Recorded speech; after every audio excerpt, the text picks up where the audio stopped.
What's going on, guys? It's Jimmy here, and welcome to our daily show where we discuss the fourth stimulus check update, daily news, what's going on in Washington, D.C., and what is going on in the United States, and what is going on with the next stimulus package, the $3.5 trillion stimulus package, which will be the largest stimulus package yet to date. We got a lot going on here in the United States as the House of Representatives has passed an initial vote of 220 yeses, all Democrats, and 212 noes, all Republicans, to pass a motion to proceed on the $3.5 trillion stimulus package, which basically sets up the budget reconciliation process, which basically means they were moving forward with the stimulus package in the House of Representatives. So what this means is that they're moving forward with the stimulus package first instead of the physical infrastructure package second. So they're moving forward with the stimulus package first instead of the physical infrastructure package first. So this is actually really good news because this is what they were fighting over. And they're now moving forward with the stimulus package in the House of Representatives. So that's what the vote was on yesterday. And they are now crafting the bill. Senator Bernie Sanders says that they have a large portion of the bill already written because they have subcommittees, basically dozens and dozens and dozens of basically staff that write these bills, okay? So they are now putting together the draft of the bill. And then they're going to be moving forward with negotiations and the voting process, the big vote of the House of Representatives. So we got a lot to cover here in this video, what's going on in the United States and what's going on with the rest of the process here of the $3.5 trillion package. So if you're new to the channel, make sure to subscribe down below. I'll keep you up to date with everything going on in our country. Remember, new videos come out here on our channel every day at 10 a.m., 3 p.m. and 8 p.m. Eastern Standard Time. And thank you so much for giving these videos a like. Let's jump right in. A new report says that 3/4 of ICU beds across the country are full. That's right. Hospitals report that 3/4 of intensive care units in the United States are full as this virus continues to rampage the country.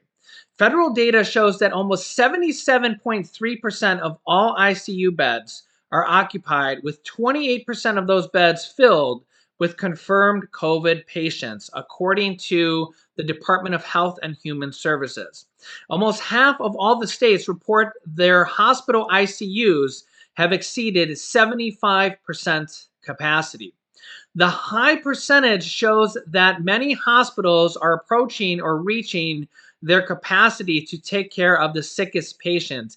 Even the national hospitalizations for this virus continue to climb. Also, look at this interesting ad here for comfy and stylish Murphy beds. Yeah, they try their hardest, and I guess we are talking about ICU beds, so yeah, good job. According to this data, Alabama has actually surpassed its ICU capacity as hospitals report 1,613 patients in ICU units, accounting to 102% of the state's ICU beds. So there's actually more patients that need ICU beds than there is in the state. Other states are nearing their limits in ICU beds, with Mississippi, Florida, Texas, Georgia, and Arkansas all at least in 90% full. In all states but New Jersey and Wyoming, the majority of ICU beds are full. The units in several hard-hit states, including Mississippi, Alabama, Georgia, Florida, and Arkansas, are flooded with mostly virus-positive patients. By the way, in case you're wondering, according to Google, yesterday, there was 150,000 new people that tested positive for the virus, as you can see here on the screen. The 7-day average is 151,468. Of course, these numbers fluctuate every single day. The number for the day before, August 23rd, was 266,000 people that tested positive. Wow.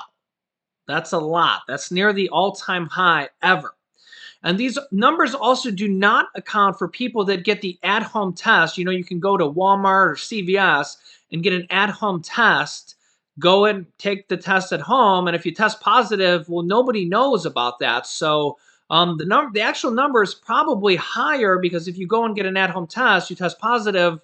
Well, you don't report those numbers to anybody. So there's actually probably thousands of cases that are actually higher every day that nobody really knows about. So for comparison, yesterday, August 23rd, 266,000 people tested positive. But if we look at last year, which everybody thought was the height of the virus, August 23rd of 2020, let's look at that. There was only, in quotes, 32,000 people that tested positive. 32,000 people that tested positive. But yesterday we had 266,000 people test positive. Yeah. And the new cases of people testing positive is very important because that's how many people can spread it to other people. It's kind of an exponential thing. And you can see this exponential curve right here. Also, when we look at deaths here, is kind of going up here also. Yesterday, 1,408 people passed away from this virus with a 7-day average of 1,116 dying per day on average. The U.S. has had 632,000 people that have died from this virus in total, with 38 million people in total that have tested positive. And if we look at the world, there's over 4.4 million people that have died globally from this pandemic. I mean, when we think about 4.5 million people almost, that is a lot of people. A new CDC study says that unvaccinated people are 29 times more likely to be hospitalized with the virus compared to people who are vaccinated. Again, vaccinated people, based on what the CDC says that if you're vaccinated, you can obviously still catch the virus, but it builds antibodies in your system, which helps you fight off the virus, similar to the flu vaccination or the flu shot. You can still catch the flu, but it helps you fight off, and it helps you fight off the symptoms. And you can see here the CDC study says that unvaccinated people are 29 times more likely to be hospitalized with the virus. The airline company Delta, not the Delta variant, but the airline company Delta will actually charge you if you work there. They have just announced employees $200 per month if you're unvaccinated. Check this out. And yeah, this is a real story. That's why I show you guys these things in black and white, so you know they're true. According to the Associated Press, Delta Airlines will charge employees on the company health plan $200 a month if they fail to get vaccinated against the virus, a policy the airline's top executive says is necessary because the average hospital stay for the virus cost the airline $40,000. Wow. The CEO says that all employees who have been hospitalized for the virus in recent weeks were not fully vaccinated. The airline said Wednesday that it will stop extending pay protection to unvaccinated workers who contract the virus on September 30th and will require unvaccinated workers to be tested weekly beginning September 12th, although Delta will cover the cost for the weekly test. They will have to wear masks in all indoor company settings. Delta stopped short of matching United Airlines, which will require employees to be vaccinated starting September 27th or face termination. However, the $200 monthly surcharge, which starts in November, may have the same effect. Wow, so let me know your thoughts. Do you think if you worked at Delta Airlines, and whether you're unvaccinated or not, or vaccinated or not, do you think it's fair to charge an employee $200 per month because it can potentially cost the company up to $40,000 for a hospital stay? So, do you think it's fair to charge employees $200 per month if they're not vaccinated? And here's the thing: is that this is a growing trend. We know that lots of companies are requiring people to get vaccinated, or they can be terminated. And we're seeing this in multiple different companies. The military is requiring vaccinations, and we're seeing cities require vaccinations like New York City and other cities requiring this to go into a restaurant. They're checking for your vaccine ID, or else you can be turned away from a restaurant. And remember that Pfizer now has the full FDA approval. And actually, here's word on Moderna. Moderna has just completed submission for the full FDA approval of the vaccine. Moderna said Wednesday that it has completed its submission of data to the FDA for full approval of its vaccine. So, no word exactly on when this may be granted, but it probably will be sometime in the near future. I will keep you up to date on this. Stocks have really been recently just surging up as with these new full FDA approvals have sent the stock market, both the S&P 500, the Dow Jones Index, and the Nasdaq up to all-time highs. Also, with the new stimulus package and the infrastructure package on the verge of being passed here sometime in the near future. We're not exactly sure when, but they're very, very close, with the physical infrastructure package being passed in the Senate and now waiting for the stimulus package first to be passed in the House. All of the indexes in the stock market have all seen all-time highs here recently. And really, stocks are just on an entire run. Everybody pretty much with owning stocks or in stock indexes has seen a nice run in the stock market. Now, going forward with the next stimulus package, the next step for this $3.5 trillion stimulus package will kind of be the negotiations still with the Democrats. Remember, the Democrats are going to pass this next stimulus package and put together the bill. Now, remember, a large portion of this bill has already been written in the background, and they're going to be putting it together. But remember, they got to get all the votes. And this is really where it's going to get a little bit tricky.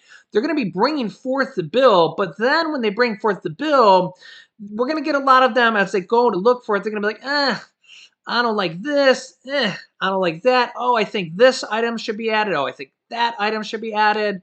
Oh, I think this should be a little bit more. That should be a little bit more.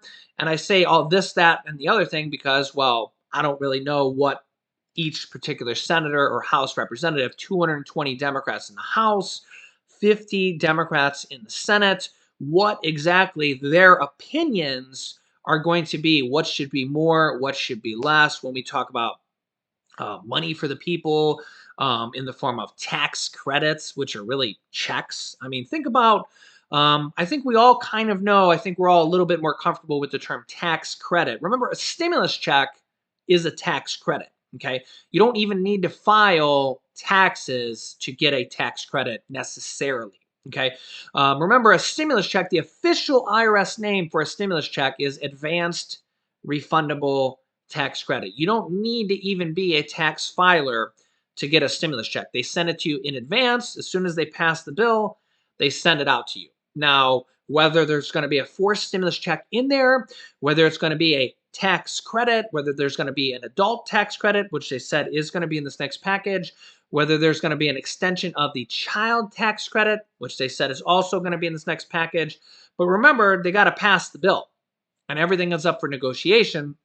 And that is where we're going to see here coming up next as they craft this bill and all these Democrats put forward their opinions and their ideas of what should be in this bill, how much should be in this bill. And we get these moderates and these Democrats playing tug of war of, oh, I think there should be more of this in this bill, or I think there should be more money for this type of check, child tax credit checks. I think there should be more money for adults in this next package.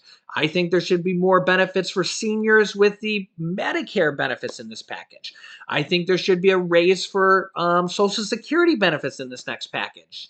And that's where really this list, the famous list here, is kind of the all-encompassing list of everything that is going to be in this next package. because this list pretty much encompasses everything. I don't know if I've left anything off here, but this list pretty much encompasses everything on here. I think the 4 items in green that they've passed recently are it's actually pretty awesome because they've passed that without the stimulus package early, and they don't have to spend money on those 4 items. They've passed those items before the stimulus package, and they don't have to use the money from the stimulus package. They kind of save that money for the stimulus package. So they have more money in the stimulus package for all these 25 or 26 items in the stimulus package. So if you kind of get where I'm saying there, I think that's kind of a little bit hard to say there, but there's more money for the stimulus package because they passed those 4 items there. The eviction moratorium didn't really cost money. It's just kind of a piece of paper that says, hey, you can't evict anybody. But items number 2, 3, and 4, well, item number two did kind of cost money because, I don't know, maybe that's up for debate because there is a pause on student loan payments. I don't know, that's up for debate. But item number 3 is there is $8.8 billion there. Item number 4, I don't know how many billions of dollars there, but that is a 25% permanent increase. It's a permanent increase on SNAP. And the average person is going to get like $435 per year. I know some people are getting a lot less. Some people are getting more. So again, I can only go with the averages there because again, I understand some people are only getting like $60 a year, but some people are getting more per year. So again, it is what it is. But all the other things are really, who knows what's going to really be in there when all is said and done. Remember on the second stimulus check package, they added that stimulus check in there after the bill was written. Remember, they actually wrote that second stimulus check bill, and I was like, oh man, there's not a stimulus check in there. And then for some reason, they wrote the bill, and then after that, we had Senator Bernie Sanders and Republican Senator Josh Hawley kind of come in and save the day and said, no, we can't do this. We have to change the bill and add a stimulus check in there. And that's when they kind of stepped in and said, yeah, you're right. What were we thinking? How can we write this bill without a stimulus check in there? And we're like, hello, that's what we've been saying this whole time. Yeah. So I don't know what were they thinking, but luckily we had Senator Bernie Sanders and Josh Hawley step in there, and they're like, but at the time, remember the Republicans controlled 2 out of the 3. They controlled the Senate and the presidency. So if you remember the time, Republicans were insistent on not spending more than $1 trillion. Okay, so they're like, yeah, we're okay with the stimulus check, I guess, at the very last moment because everything was changing rapidly. Remember, things change rapidly sometimes. Things have been going crazy around here lately. It's just I have so many stories to talk about. I can't even fit them all in here in my daily shows. I have to pick and choose which stories to talk about. And that's why sometimes if you see the theme of the shows, sometimes it's about completely different themes. Sometimes it's about, hey, this time we'll cover the virus and how daily cases are going crazy and the whole country's on fire. And sometimes we don't even talk about that for 2 or 3 days. Okay. So it's just like, yeah, I mean, that was the theme of our show today. But sometimes it's just completely, sometimes it's Afghanistan and the crazy situation over there. Sometimes it's just, hey, the vote passed today and breaking news with that. So yeah, it's just so much crazy stuff going on with our country today. It's insane. I have so many news stories that I can't even cover because it's just a lot going on right now. But the one thing we do know is that this next stimulus package is going to be the largest stimulus package yet to date. Nancy Pelosi has recently said that they are going to stick to the top line number of $3.5 trillion. Remember, we have some moderate Democrats, 2 of them in the Senate, Kirsten Sinema and Joe Manchin, that said they don't want it to be $3.5 trillion. They want it to be a little bit less. We have a couple Democrats in the House of Representatives that's saying they don't want it to be $3.5 trillion. They want it to be a little bit less. But we have a lot of progressive Democrats in both the House and the Senate that want it to be more. Okay? So just because we have 1 or 2 Democrats in the Senate and a few Democrats in the House that are saying that, on the other side of the coin, we have more Democrats. Remember, there's like 100 Democrats in the Democratic Progressive Caucus that want it to be more than $3.5 trillion. So again, just because I get comments from sometimes that say Kirsten Sinema says that she doesn't want it to be $3.5 trillion. She wants it to be less, and she's not sure if she's going to vote for it. This is all part of the negotiation phase. Joe Manchin and Kirsten Sinema are just kind of notorious for this, and sometimes they kick and scream, and like a little baby sometimes. And it is what it is. But ultimately, they both voted for the third stimulus check package. All the Democrats in this House did, except for one last time around from the third stimulus check package. And they all voted, both from the House and the Senate, with the initial vote motion to proceed. Okay. So they're all on the same page here. And when it all comes down to it, there might be a little bit of negotiations. Okay. And they might need to negotiate a little bit, but this is all part of the process. Okay. So just because Kirsten Sinema, Joe Manchin, or a couple Democrats from the House, just like we've seen here on Monday and Tuesday, saying they're not sure if they're going to vote for it. What did they do? They negotiated and they got their votes and they went forward and said, okay, they are going to move forward with the stimulus package first and then the infrastructure package second. So I always get some comments to some people freaking out because they're not going to vote for it. Okay, it's just part of the process, just part of the negotiation phase, even with just the Democrats alone. I always say, imagine getting 220 people in one room and getting them all to agree. Now imagine if they had to agree with the Republicans and the Democrats, how much harder it would be. Somehow they actually got the infrastructure package passed in the Senate with Republicans and Democrats, believe it or not.